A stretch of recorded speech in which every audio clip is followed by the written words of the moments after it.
السلام عليكم ورحمة الله وبركاته. قال الله عز وجل: أعوذ بالله من الشيطان الرجيم. كل من عليها فان ويبقى وجه ربك ذو الجلال والإكرام. وقال تعالى: الذي خلق الموت والحياة ليبلوكم أيكم أحسن عملا. الموت حق بلا شك، لا يستقدمون منه ساعة ولا يستأخرون، ونزلت هذه الحقيقة كالصاعقة علينا، بل وأشد عندما استلمت رسالة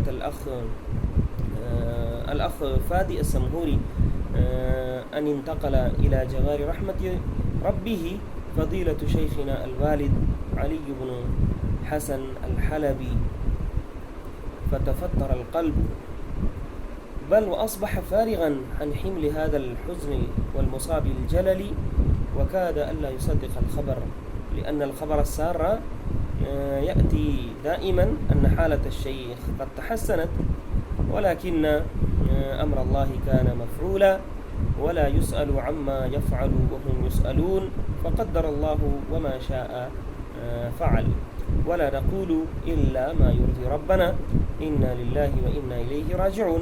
وكذلك نقول إن لله ما أخذ وله ما أعطى وكل شيء عنده بأجل مسمى.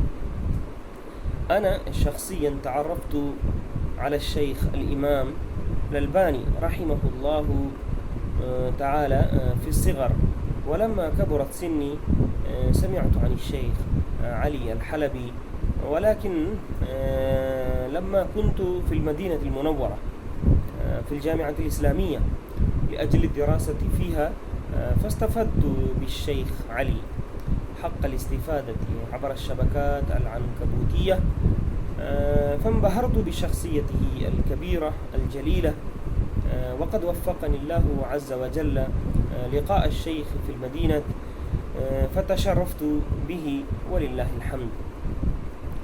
وإلى الآن استمرت الاستفادة من هذا العلم الشامخ بمؤلفاته وبكتاباته الأخرى، منها تغريداته المفيدة القيمة الجميلة التي أثرت علي كثيرا، وكذلك أستفيد بتحقيقاته وتعقباته إلى غير ذلك من شتى مجالاته المفيدة، وهذه الإفادة والاستفادة ستستمر إلى قيام الساعة إن شاء الله تعالى،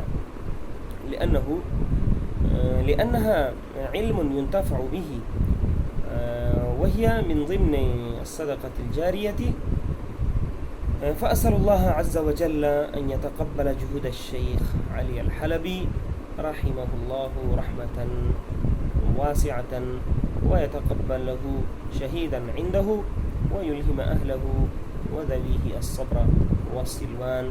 والسلام عليكم ورحمة الله وبركاته.